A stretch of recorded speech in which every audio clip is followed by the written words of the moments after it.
Still ongoing, astonishing. A reward of up to £20,000 is offered for information leading to the arrest of Clapham chemical attacker Abdul Ezedi. The manhunt continues for Abdul, who was reportedly in a relationship with a mother that was attacked on Wednesday. Police say significant pieces of evidence were recovered in raids conducted at 2 addresses in London and 3 in Newcastle. Detectives urged the 35-year-old to hand himself in after going on the run following the attack in Clapham. Earlier this morning, Camilla Tominey sat down with the former Home Secretary, Suella Braverman, and asked her about the ongoing situation. Here's what she had to say. Case illustrates major failings, and we need to wait for the review to confirm exactly what's gone wrong. But I think there are 2 elements here. There's the fact that we had a convicted sex offender who was allowed to stay in the country. We need to overhaul the rules relating to that. And secondly, I think the Church has many questions to answer about the role that they've played. Lots of questions and not that many answers so far, are they? Joining me now is former Scotland Yard detective Peter Bleksley, who has been covering this case from it started and spent a lot of time explaining things to us yesterday rather brilliantly. Peter, thank you so much for coming back this afternoon. Peter, there is now a reward on the table, but we are talking on a Sunday lunchtime, and this happened on Wednesday. What do you make of the recent developments? Yes, this dreadful attack did indeed happen on Wednesday evening, and some of the footage which has been released by the Met Police today and called new is only new to us because it's the first time we're seeing it. Yet again, that was filmed on Wednesday evening, and the piece of information about him being seen at Tower Hill Underground Station towards the East End of London, that comes from Wednesday evening. So there's nothing that's contemporary, that's new. This search for him hasn't narrowed him down to a particular town or village or city by the sound of things. And it could well be construed that this £20,000 reward is a sign of desperation on behalf of the Metropolitan Police. I asked you this yesterday, Peter. I know we don't have a definitive answer, but how can this be happening? How can someone who's quite clearly got a severely burnt face there, very, very obvious, just disappear, just completely vanish? I mean, are we assuming that somebody is shielding him now? Someone is looking after him? That's a very sensible theory to work upon.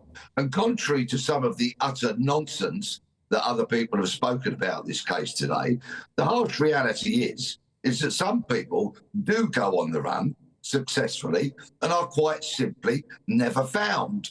Take Kevin Parle, for example, wanted in Liverpool in connection with 2 separate murders. He's been on the run since 2004. Farouk Abdullah, wanted by the Metropolitan Police, suspected of going to Yemen, been wanted for over a decade. Some people, if they have a suitably equipped network that's broad enough and wide enough to move them around, feed them, clothe them, transport them, keep them funded, can simply go on the run and stay on the run. Now, I sincerely hope that that is not the case with this man. He definitely needs to be captured, and perhaps he is in a bolt hole, in dreadful pain possibly. Who knows? And let's hope the police are encircling him and soon they're going to slap the handcuffs on. But the way things have gone, with the different information they've released, the different press conferences and all of that kind of information, I'm not very confident that we'll be hearing of an arrest very soon. Wow. Peter, thank you very much for joining us again. It's Peter Bleksley, former Met detective, there on the ongoing story of Abdul Ezedi, who is still at large. 3-4 days on now, isn't it? My panel are still with me, so I'm going to come to you first on this one. David, I find it quite astonishing that initially we were given no description of who was being looked for hours after this attack, by the way. It was just a man will tell us what we're looking for and then we might be able to find him.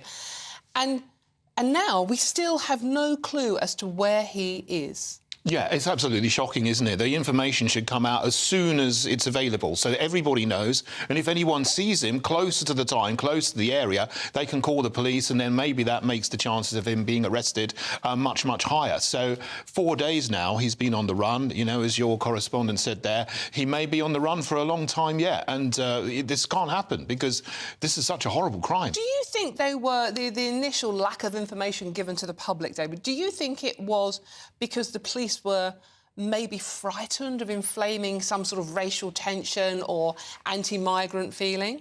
This goes on quite regularly, doesn't it? It's the same kind of thing that led to the grooming gangs in Rotherham and other places, and it's the same kind of thing, isn't it? If someone is of an ethnic minority, sometimes you have some people in places and positions high up in the police force who sit on information because they don't want to be accused of being racist or something. It's a completely false way of doing things. You know, there should be equality before the law. This should not even be a consideration. OK, his name is Abdul Ezedi, so what? Let people know his name immediately.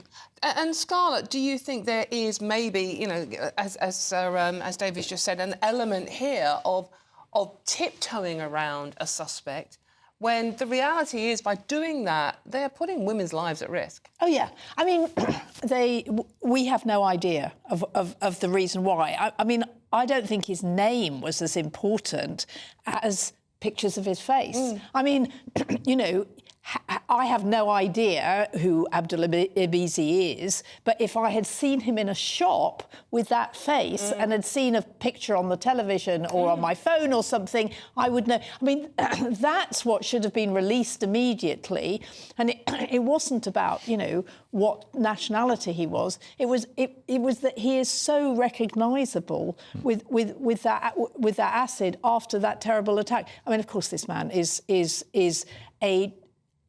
he's a danger to women. He thought, clearly, that, you know, whatever that poor woman in hospital did to him, like possibly leave him, that was an affront, and you can behave like that. And it's not about... I mean, we know all too well that actually it's not a cultural thing. I mean, there are as many white men in Britain who take revenge on their partners for leaving them as non-white. It's not cultural. I mean, it's a terrible thing.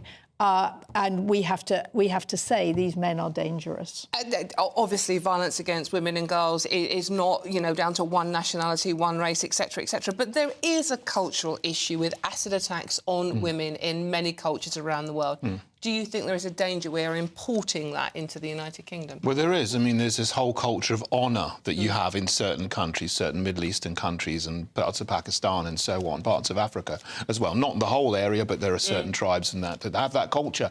And if you bring shame on a man by leaving a relationship, then they will take revenge on you. If you bring shame on a family, for example, in whatever way, by killing a member of the family, they will go and kill someone else in the family that's killed them. This is the culture which is completely alien to our British culture, but it is coming over with mass migration. So, yes, it's true that there are some white people who hurt their girlfriends and wives and girlfriends, but there is the specific issue of chemical attacks has risen up, starting in London over the last 4, 5, 6 years, and it's increased and increased, and I think this is a very, very worrying thing. But this man here is a convicted sex offender. He should have been deported immediately and not allowed to stay in the country. Then this wouldn't have happened. That's another issue as well. But it's really, really important to say that men taking revenge on women leaving them is not about a Muslim thing. There are 2 women a week killed in Britain, mostly white women killed by their white partners. Absolutely. Right. This is not about culture. This is about entitlement, that thinking, and you don't have to be Muslim to think, she has brought shame on me, I'm going to go and kill her. Absolutely. A token has read that, you know, most men are potentially are capable of this. It's the acid attack that I think is a cultural thing. I wouldn't say most men, OK, but I think there are small... I mean, I don't want to tar all men with... OK, but yeah, I mean, there is an honour culture, and we do need to take that into account. We do need to realise it's increasing and it is an issue. Yeah. But we are coming back to this topic as well, because there's the element of the church vouching for sex attacker.